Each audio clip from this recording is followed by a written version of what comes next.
2023 Konsensus Nasional Reforma Agraria dan Pengelolaan Sumber Daya Alam, mewujudkan keadilan sosial ekologis melalui reforma agraria dan pengelolaan sumber daya alam yang berkeadilan. Konferensi Tenurial 2023 merupakan konsolidasi gagasan dan konsolidasi aksi lintas gerakan rakyat. Konferensi ini memiliki keterhubungan dan tidak terpisahkan dengan konsolidasi sebelumnya, di antaranya pertukaran pembelajaran di Asia, Konferensi Regional Papua, Konferensi Regional Maluku Pulau-Pulau Kecil, Konferensi Regional Kalimantan, Konferensi Regional Sulawesi, Konferensi Regional Jawa, Konferensi Regional Bali Nusra dan Sumatera. Hingga konferensi 16 sampai 17 Oktober 2023 telah terkonsolidasi lebih dari 1.550 orang dari organisasi masyarakat sipil lintas gerakan seperti Serikat Petani, Serikat Nelayan, Organisasi Masyarakat Adat, Organisasi Perempuan, Serikat Buruh, Organisasi Kepemudaan, NGO, Ormas Keagamaan, komunitas marginal baik di desa maupun kota, serta para aktivis dan akademisi. Pada konferensi Tenurial 2023 ini, kami berkesimpulan bahwa telah terjadi krisis agraria sumber daya alam dan kerusakan demokrasi selama pemerintahan Joko Widodo. Krisis agraria sumber daya alam terbukti dari banyaknya permasalahan struktural yang tidak pernah diselesaikan, seperti ketimpangan kepemilikan dan penguasaan agraria sumber daya alam, puluhan juta hektar tanah rakyat yang mengalami konflik agraria, kerusakan ekologis yang masif, pangan yang tidak berdaulat, dan kemiskinan struktural. Kerusakan demokrasi tersebut dapat dilihat dari kontrol para pemodal dalam penentuan dan pelaksanaan politik serta kebijakan agraria sumber daya alam. Dengan kerusakan demokrasi tersebut, kebijakan pengaturan agraria dan sumber daya alam semakin memanjakan pengusaha dan bisnisnya. Sebut saja Undang-Undang Cipta Kerja, Undang-Undang Ibu Kota Negara IKN, revisi Undang-Undang Mineral dan Batubara Minerba, revisi Kitab Undang-Undang Hukum Pidana KUHP, revisi Undang-Undang KPK, dan aturan pelaksananya. Pada masa pemerintahan Joko Widodo, banyak ditemukan modus-modus baru perampasan tanah dan sumber penghidupan rakyat melalui mulai dari bisnis pengusaha yang disebut Proyek Strategis Nasional, Food Estate Lumbung Pangan Nasional, pengadaan tanah demi kepentingan umum, pengadaan aset tanah oleh Badan Bank Tanah, penentuan HPL, hak pengelolaan, pengampunan atau ketelanjuran bisnis ilegal di kawasan hutan atau yang disebut Forest Amnesty, energi hijau terbarukan, kawasan strategis pariwisata nasional KSPN, sawit berkelanjutan, perdagangan karbon, blue economy, dan proyek-proyek berkedok perubahan iklim lainnya. Modus-modus baru ini telah memperparah situasi konflik agraria dan krisis agraria sumber daya alam. Pemerintahan Joko Widodo telah gagal menyediakan kanal penyelesaian konflik-konflik agraria di masa lalu di sektor perkebunan, kehutanan, konflik agraria pertambangan, pesisir pulau-pulau kecil, kelautan, properti, infrastruktur, dan lain-lain. Bahkan, pendekatan pemerintah dalam menghadapi konflik yang semakin represif, intimidatif, dan diskriminatif kepada rakyat yang mempertahankan tanah dan wilayahnya. Pada konferensi ini kami menyimpulkan bahwa realisasi janji redistribusi tanah kepada rakyat, pengakuan masyarakat adat dan wilayahnya, dan pemulihan ekologis dan ekonomi rakyat mengalami kegagalan. Realisasi tersebut tidak sebanding dengan pemberian tanah dan penghancuran alam bagi kepentingan pengusaha. Pemerintah tetap dan terus melakukan perampasan tanah atas nama pembangunan. Kegagalan pemerintah gagal memastikan realisasi janji reforma agraria seluas 9 juta hektar agar berkorelasi dengan kantong-kantong ketimpangan, konflik agraria, penetapan penetapan sepihak kawasan hutan dan kemiskinan di seluruh wilayah.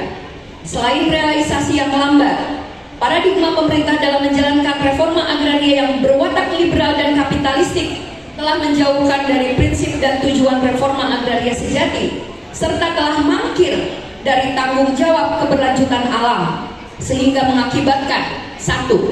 Pelaksanaan RA diselewengkan menjadi sertifikasi tanah biasa tanpa perubahan struktur penguasaan dan pemilikan tanah, tanpa penyelesaian konflik agraria sebagai jalan pemulihan dan pemenuhan hak rakyat atas tanah yang terampas. 2. Dipaksakannya skema perhutanan sosial, perkebunan sosial atau distribusi manfaat, hak pakai, hak pengelolaan, dan hak guna bangunan kepada petani, masyarakat adat, dan nelayan yang memperjuangkan hak milik secara penuh sebagai hak konstitusional.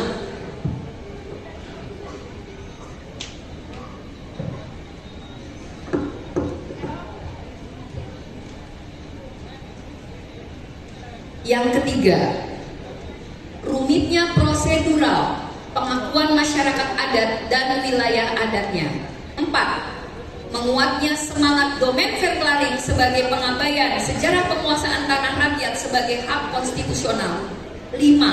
Semakin kokohnya komodifikasi tanah dan sumber daya alam semata sebagai barang ekonomi, semakin dihilangkannya nilai dan fungsi sosial, budaya, religi, harga diri atas tanah air. 6. Tidak terintegrasinya kebijakan dan praktek reforma agraria dengan penguatan ekonomi dan sistem pendukung produksi rakyat sebagai proses RA yang sistemik dan komprehensif. 7. Suburnya praktik korupsi agraria, korupsi sumber daya alam oleh negara. 8. Pengabaian prinsip kesetaraan gender, disabilitas, dan inklusivitas sosial. Dalam situasi yang penuh tantangan dan ancaman tersebut, konferensi ini juga mencatat bahwa masih terdapat berbagai inisiatif dan kemenangan-kemenangan gerakan rakyat yang dapat diraih. Misalnya, 1. Pendaftaran tanah dan sumber agraria lain secara aktif dan partisipatif oleh rakyat dari bawah untuk mengkonsolidasikan tanah-tanah dan perairan hasil reclaiming petani, masyarakat adat, nelayan, dan perempuan melalui sistem lokasi prioritas reforma agraria LPRA untuk mengantisipasi kebijakan top-down dan penumpang gelap dari tanah objek reforma agraria. 2. Pembangunan model-model RA sejati atas inisiatif rakyat melalui gerakan Desa Maju Reforma Agraria untuk memberi contoh kepada negara bahwa RA bukanlah semata-mata bagi-bagi sertifikat atau perbaikan parsial perpersil tanah, melainkan penataan ulang struktur tanah kekayaan alam dalam satu kesatuan landscape agraria yang adil, ekologis, dan mensejahterakan. 3. Kemenangan-kemenangan LPRA Serikat Petani khusus. 2. Membentuk Dewan Pertimbangan Reforma Agraria Nasional yang dipimpin langsung oleh Presiden sebagai pelaksana reforma agraria dan penyusun kebijakan agraria sumber daya alam yang bersifat lintas sektor serta memiliki kewenangan eksekutorial demi keberhasilan tujuan-tujuan reforma agraria sejati. Lembaga ini penting untuk memastikan bahwa RA benar-benar dijalankan dan tepat sasaran sehingga memenuhi rasa keadilan dan menciptakan kesejahteraan bagi petani, masyarakat adat, nelayan, buruh, perempuan, dan masyarakat miskin, baik secara kolektif dalam bentuk hak milik bersama maupun hak milik individual. 3. Menata ulang kelembagaan yang berwenang untuk mengatur agraria sumber daya alam, utamanya Kementerian Agraria dan Tata Ruang, Badan Pertanahan Nasional, Kementerian Lingkungan Hidup dan Kehutanan,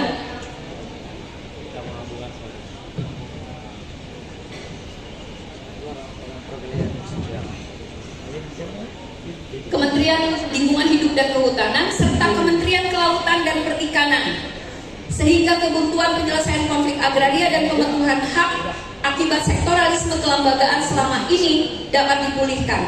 Tujuannya untuk menyatukan fungsi planologi dan tata ruang, geospasial, dan pengadministrasian hak atas tanah baik di darat maupun pesisir dan pulau-pulau kecil dalam satu kementerian yang mengurus agraria.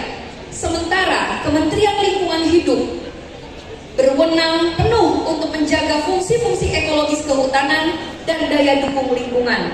Sedangkan KKP berwenang penuh untuk menjaga fungsi ekologis di wilayah pesisir dan pulau-pulau kecil.